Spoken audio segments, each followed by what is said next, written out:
Oh shit, there's another one there. There's two there. Doc and Rook are right there. Oh, I mean, Doc and... Oh, Bandit has minuscule health. How do you get over there so fucking fast?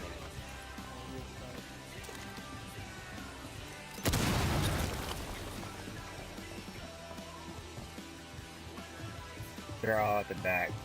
I know they are. Lay waste.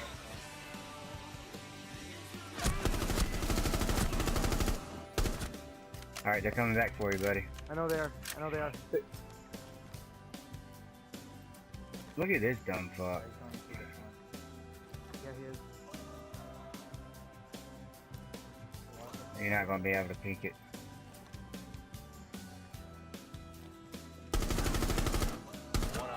He was one shot, boy. Oh, he's coming up on you. He's coming. Right there. No! God damn it!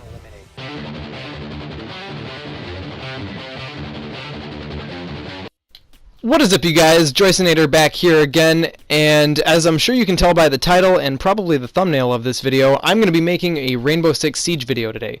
So, I know this is a little bit different from what I normally make, but I play a lot of this game now, especially after the newest DLC kind of expansion pack and the new update that came out probably about a week ago.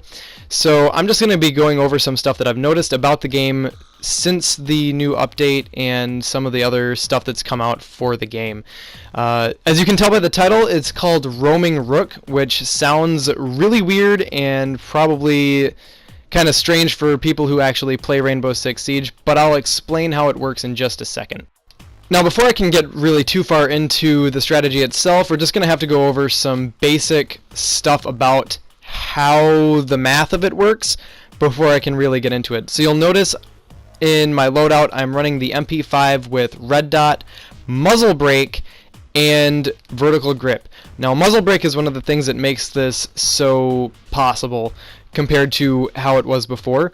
It basically turns any gun that you put it on into a laser.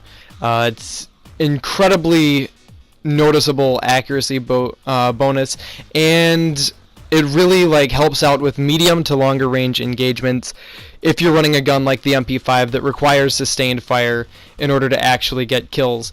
So that's how this MP5 is working right now, and that's how it's set up. The pistol that I'm using also has a muzzle brake on it, which if you take a look at what it does to the pistol, it takes it from a pretty noticeable spread to a very tight grouping, which is very important for it. The last piece of the puzzle is the impact grenades. You'll notice I'm not using the barbed wire, which is what a lot of people who traditionally have used Rook will use on his loadout setup. But you'll see here I'm using the impact grenades, and you're going to get a taste of what they can do for Rook's character in just a second. It adds a whole new layer of utility and lethality to his operator setup, and it's actually really nice once you get to put it to use.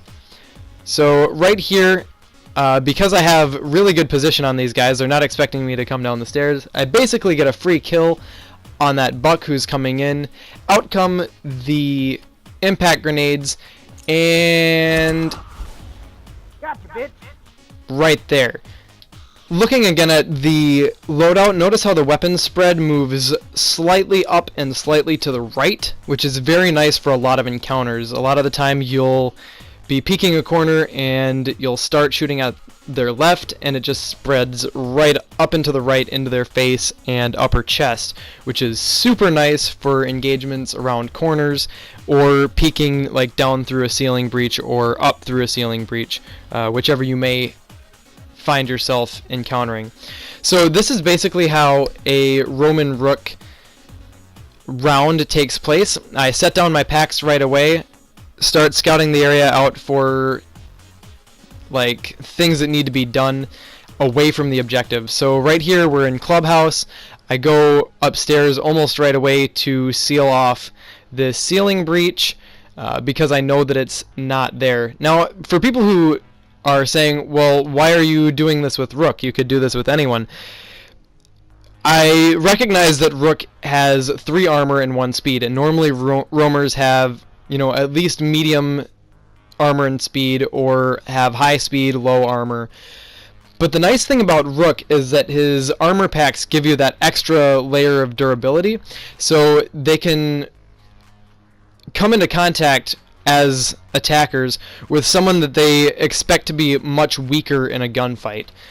Someone who has maybe more mobility but can't really defend themselves as well. So the nice thing about Rook as opposed to like a Caveira is that extra layer of protection that you give yourself just by being Rook.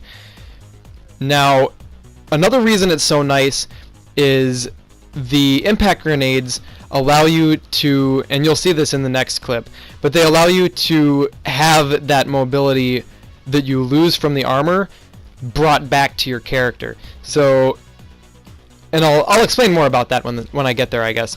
But you'll see right here, because I had position on them, again, I get 2 free kills right there, take a little bit of damage as they poke through that wall, get a free kill here, and then if I wasn't a complete idiot right here, I probably was looking good to get an ace, just go complete straight up squad wipe on them.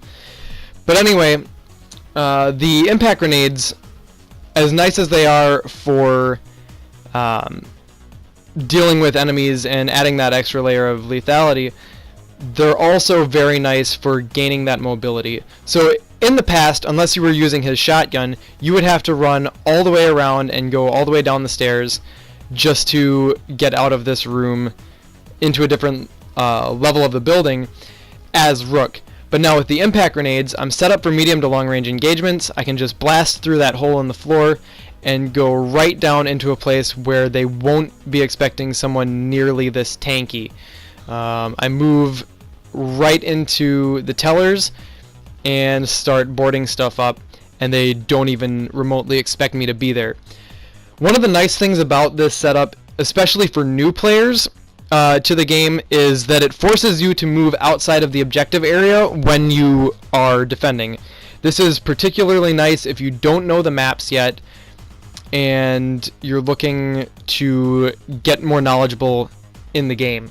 A lot of new players hole up in the objective right away, and they don't really get to understand the map as well as they might if they were moving around. So this gives you the extra tankiness to survive gunfights out of position, and it also lets you get to learn the maps if you're new to the game. You'll see right there, it takes a lot of patience also to play Roman Rook, because right there at the start I had to wait for more people to come through. I could have totally just had a free kill on Thermite there, but because I had a little bit of patience, the Montaigne came through, and now he's in a bad position, and I still got my free kill on Thermite. And now it's just pretty much a waiting game as I sit here and wait for Montaigne to push on my position, because he's not expecting me to be so tanky. He's expecting to maybe hit me like a couple times and have me down because of the firepower of his pistol. But in the end, it's not really going to help him that much, because I have so much armor that his pistol isn't really going to do much against me when I'm in this good of a position. But as a general rule, that's basically how Roman Rook works. It's not so much of a traditional roaming position as it is just placing yourself a little bit off of the objective and using your equipment to help you regain the mobility that you lose from having so much armor. I really hope you've enjoyed this video and found it informative or helpful, and I'm probably going to make a couple more videos about roaming Rook in the future. I just really don't have much more to say about it today. It's been a lot of fun playing this setup lately in Rainbow Six Siege, and look for me to be making more videos about the recent updates in the near future. But other than that, thank you so much for watching. I will catch you as always in the next video, at least next Tuesday. Thanks so much for watching, and peace out.